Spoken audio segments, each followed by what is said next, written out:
The earliest memory I have of my mother is the scent of her lavender perfume. I was 4 years old when she died, but that fragrance still haunts me, especially on quiet nights when I'm alone in my room, trying to piece together the fragments of our brief time together.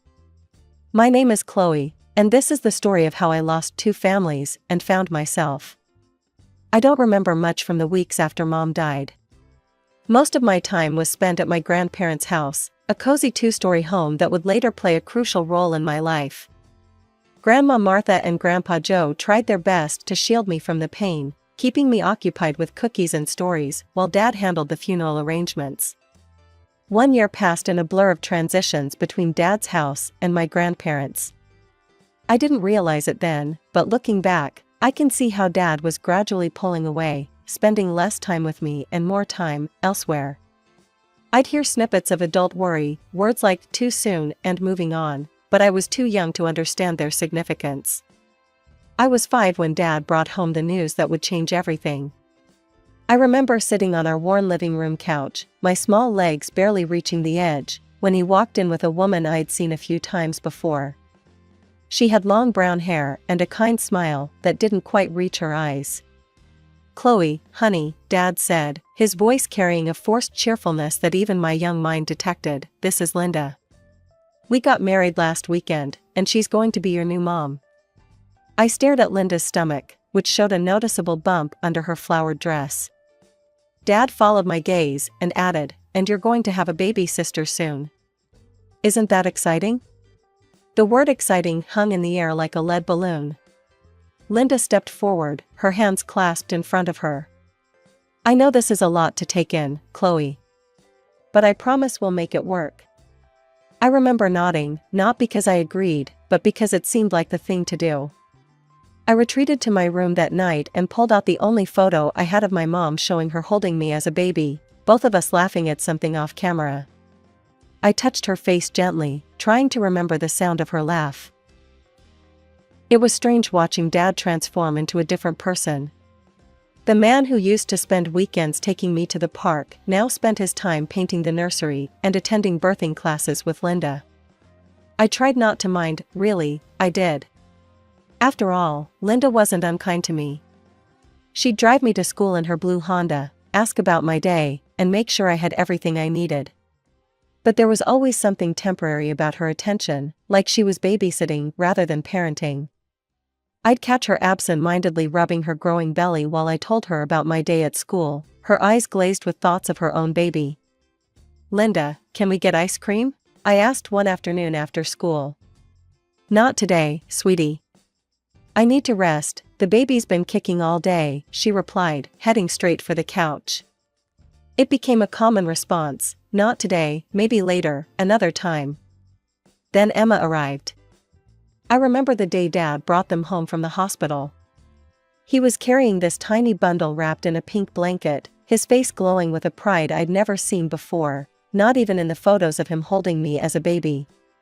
"Chloe, meet your baby sister, Emma," he announced, his voice soft with wonder. I stood on my tiptoes to peek at the red-faced infant. "Hi, Emma," I whispered, trying to sound like the responsible big sister I was supposed to be. That's when everything changed. Suddenly, there were new rules in the house, all revolving around Emma. "Chloe, please don't run in the house, Emma's sleeping." "Chloe, can you help fold these clothes while I feed Emma?" "Not so loud, honey. You'll upset your sister." I became a shadow in my own home, tiptoeing around, trying to make myself smaller, quieter, less noticeable. My responsibilities grew while my privileges shrank. I learned to clean bottles, fold tiny clothes, and tidy up toys that weren't mine. One day, I came home from school to find Dad and Linda cooing over Emma, who was playing with a brand new tablet designed for babies. "Look how smart she is," Linda exclaimed as Emma randomly hit the screen. "She's going to be a genius." I glanced down at my worn-out sneakers, remembering how Dad had said we couldn't afford new ones this month. But here was Emma, barely able to walk, with the latest educational gadgets scattered around her. The pattern continued. Emma got designer clothes from the mall while I got hand-me-downs from our cousins. She had a room full of the latest toys while I still treasured the stuffed bear my mom had given me, now missing an eye and patched in several places. It wasn't that they were cruel. They remembered to feed me, clothe me, send me to school. But it was always an afterthought, like checking off a box on a to-do list. The only time they seemed to really notice me was when Grandma and Grandpa visited. "Chloe needs new clothes," Grandma would point out, and suddenly Dad would remember to take me shopping. "Don't you think Chloe might like that new book series all the kids are reading?" Grandpa would suggest, and magically, the books would appear. I tried to be understanding. I really did. I kept my room clean, did my homework without being asked, and helped with Emma whenever they needed me. I thought if I was good enough, quiet enough, helpful enough, they'd remember I was their daughter too.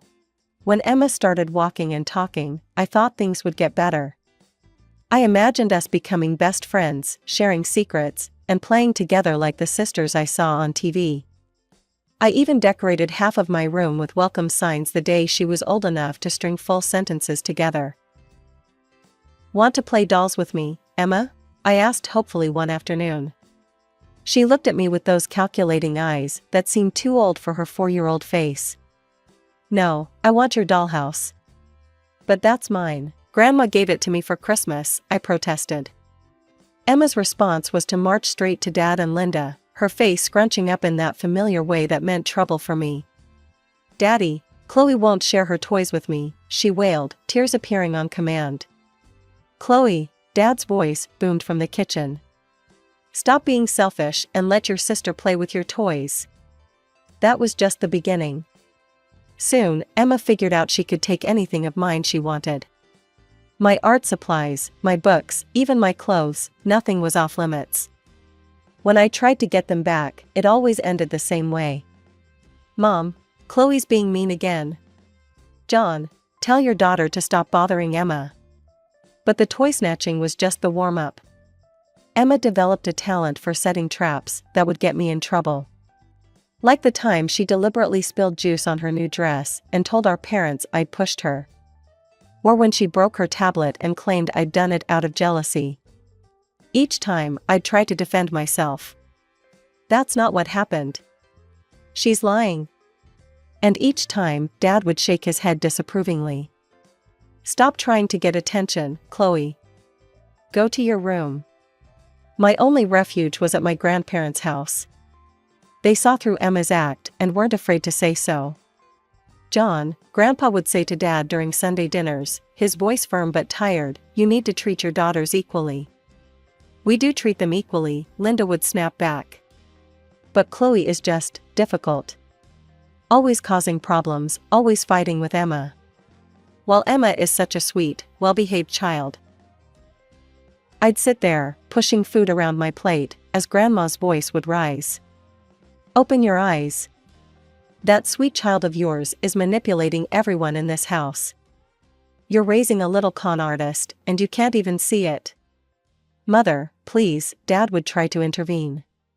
"You're being unfair to Emma." "Unfair?" Grandpa would scoff. "What's unfair is watching you two spoil one child rotten while treating the other like she's invisible.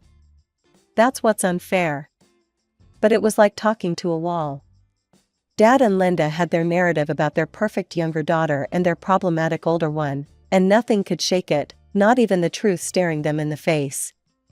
Senior year should have been exciting, full of dreams about college and future plans. Instead, I found myself constantly worried about whether I'd even get to go. One night, as I was heading to the kitchen for a glass of water, I heard whispers that made me stop in my tracks. "John, it doesn't make sense." Linda's voice was hushed but intense. "The tuition money for Chloe, we could use it for Emma instead. Get her into that private high school she wants, and later, a better college." My heart stopped. They were talking about my college fund, the money Mom and Dad had started saving before I was even born. "I can't," Dad replied, his voice weak. "I promised Sarah. I promised her I'd make sure Chloe got an education. Sarah's been dead for 14 years. Linda's whisper turned sharp. "You can't let promises to a dead woman control our lives forever." Emma deserves the best education we can give her. There was a long pause before Dad spoke again. My parents would disinherit me if I did that. You know how they are about Chloe. My legs felt weak. So that was it. The only reason Dad was keeping his promise to Mom was fear of losing his inheritance. Not love for me, not respect for Mom's memory, just money. Fine, Linda spat. But I think it's ridiculous we're spending so much on her when Emma could use it better. I slipped back to my room without the water, my throat too tight to swallow anyway. Graduation came and went. I got accepted to the local college's graphic design program, which meant I could live at home and save money. Grandma and Grandpa surprised me with a top-of-the-line laptop at my graduation party. "This is for all those A's you earned, sweetheart," Grandpa said, hugging me tight. "You'll need it for your design work." I was over the moon. Finally, I had professional-grade equipment for my studies. But my excitement was tempered by transportation concerns. The campus was across town, and I hoped Dad might let me use his old Honda now that he had a new car. "Dad?" I approached him one evening. "About getting to college." "We can't afford another car, Chloe," he cut me off before I could finish. "The tuition payments are already stretching us thin. You'll have to take the bus." I nodded, swallowing my disappointment. But just 2 days later, I overheard them in the living room. "I think the red Mercedes would be perfect for Emma's Sweet 16, Linda was saying. "She'll be learning to drive soon, and it's such a safe car for a new driver." "Isn't it a bit expensive?" Dad asked, but I could hear the smile in his voice. "Only the best for our little princess," Linda replied. "We can start saving now, she'll be 16 before we know it." I stood there, my bus pass clutched in my hand, thinking about the hour-long commute I'd be making each way while they planned to buy my 14-year-old sister a luxury car. 2 years into college, life had fallen into a predictable routine of classes, bus rides, and trying to stay invisible at home. Then came the phone call that changed everything. "Chloe?" Grandma's voice sounded strained. "Could you come visit us this weekend? Your grandfather's had a bit of trouble with his heart, and we need to talk to you about something important." That Saturday, I found myself sitting in their familiar living room, the same place where I'd found refuge so many times during my childhood. Grandpa looked pale, but was sitting up in his armchair, Grandma perched on the armrest beside him. They exchanged a look I couldn't quite read, then Grandma took a deep breath. "Chloe, dear, we need to tell you something. After your grandfather's heart attack, we've done a lot of thinking about the future. We're getting old, sweetheart," Grandpa continued. "And maintaining this house is becoming too much for us. We've decided to move to Pine Grove Nursing Home." The tears came before I could stop them. But.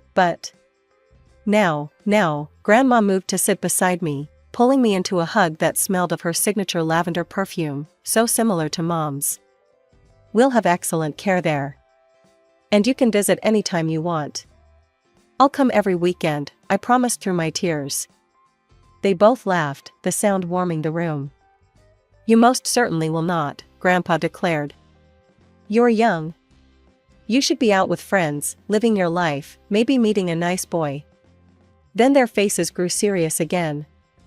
Grandpa leaned forward in his chair. "There's something else we need to tell you. We've spent about half our savings on securing our place at Pine Grove. The rest will go to the family after we're gone." I started to protest that I didn't want to talk about this, but he held up his hand. "But the house," he continued, "we've already taken care of that. We've registered it in your name, Chloe. This house belongs to you now. It's all legal and official." My head spun. "Does Dad know?" Grandpa's face hardened slightly. "It's none of his business. This was our house to give, and we chose to give it to you." "But," I looked around at the familiar walls, the photos spanning generations, the corner where I used to hide during hide and seek. "Why?" "Because we're not blind," Grandma said softly. "And we want to make sure you're taken care of." I sat there, stunned, looking at these two people who had always been my strongest supporters, who had seen me when everyone else looked past me. "I won't tell them," I whispered, understanding instinctively that this needed to stay secret for now. Grandpa nodded approvingly. "Good girl. What's done is done, and it's no one's business but ours." 2 weeks passed in a blur of helping Grandma and Grandpa move to Pine Grove. The day they handed Dad the keys to their house, I felt my stomach twist. He had no idea those keys weren't really his to take. "This is wonderful," Linda gushed, already planning renovations in her head. "No more rent. We can finally have a real family home." They wasted no time moving us in. I watched silently as Linda walked through each room, her nose wrinkling at the vintage furniture and familiar decorations that held so many of my childhood memories. "This place needs a complete overhaul," she declared, running a finger along Grandma's antique sideboard. "And a deep clean. For now, the girls can share the blue room upstairs, it's the only one properly habitable." My heart sank. Share a room with Emma? At 16, she'd become even more impossible than before. As if on cue, Emma's shrill voice filled the house. "I am not sharing a room with her," she screamed, stamping her foot on Grandma's hardwood floors. "This isn't fair. I deserve the master bedroom. Why should I be stuck with her? Make her sleep in the closet or the basement or whatever. I don't care." I stood there, clutching a box of my belongings, as Emma's tantrum escalated. The familiar headache that came with her screaming started to pulse behind my eyes. "I hate this. I hate this house. I hate having to share anything with her." I'd learned long ago that there was no point in arguing. Without a word, I carried my box upstairs to the blue room, the same room where I used to sleep during weekend visits with Grandma and Grandpa. I set my laptop on the old desk by the window, placed a few books beside it, and left for my afternoon classes. The whole bus ride to campus, I tried to focus on my upcoming design project, but Emma's words kept echoing in my head. She'd gotten worse over the years, if that was possible. More entitled, more cruel, more calculating. When I returned that evening, the house was quiet. Dad and Linda's voices drifted up from the kitchen, but there was no sign of Emma. I climbed the stairs to our shared room, my footsteps silent on the carpet runner Grandma had installed years ago. The moment I opened the door, my world stopped. My laptop, my beautiful graduation gift from Grandma and Grandpa, my lifeline for my design work, lay shattered on the floor. The screen was cracked beyond repair, the case bent and broken. Emma sat on her bed, a satisfied smirk playing on her lips as she watched my face crumple. "What did you do?" My voice came out as a whisper, then rose to a shout. "What did you do?"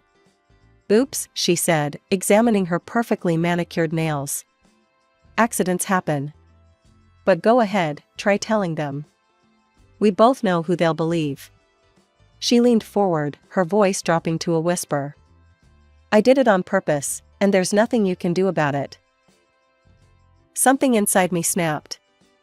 All the years of being pushed aside, ignored, gaslight, it all came rushing up like a tidal wave. Before I knew what I was doing, I lunged at Emma, my vision blurred with tears of rage. "You spoiled, entitled little brat," I screamed, grabbing her shoulders.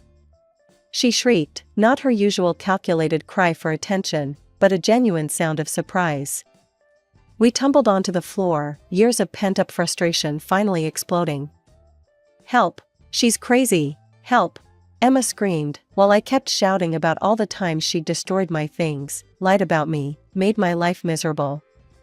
Dad and Linda burst into the room, Dad pulling me off Emma, while Linda rushed to cradle her precious daughter.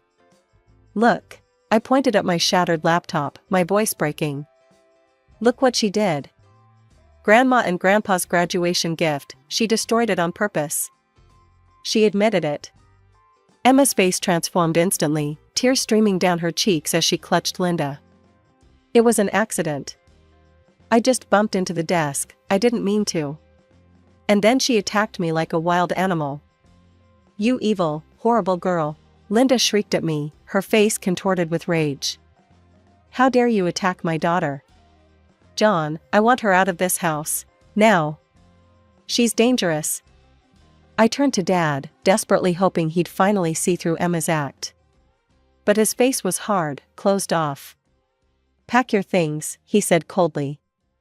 "And get out." The words hit me like physical blows.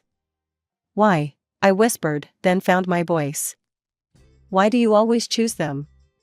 What happened to the dad who used to love me? Who promised Mom he'd take care of me?"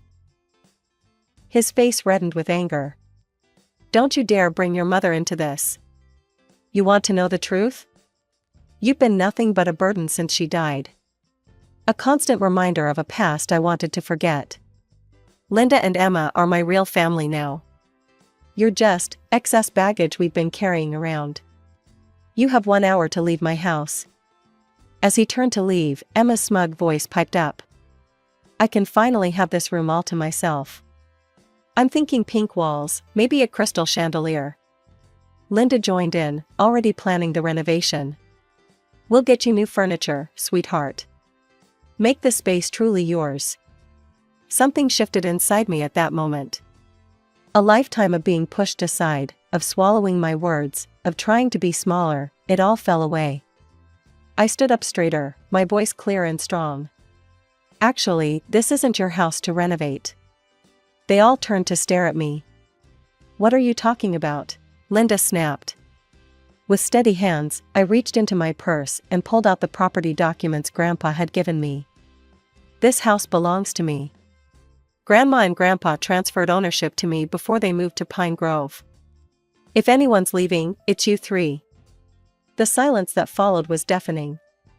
Dad snatched the papers from my hands, his face growing pale as he read. This can't be legal," Linda stuttered. "John, call your father right now." Dad's hands shook as he dialed Grandpa's number, putting it on speaker. "Dad, what is the meaning of this?" he demanded. Grandpa's voice was calm, almost amused.